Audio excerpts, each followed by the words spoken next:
सदा पाठीशी अभय सर्वदा दे.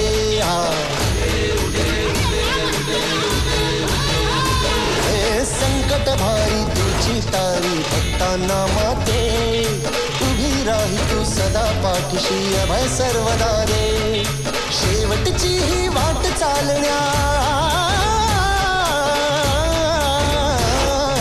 शेवटची ही वाट चालण्या शक्ती आम्हाला दे, शक्ती आम्हाला दे. आई उदय गंगा बाई, आई उदय गंगा.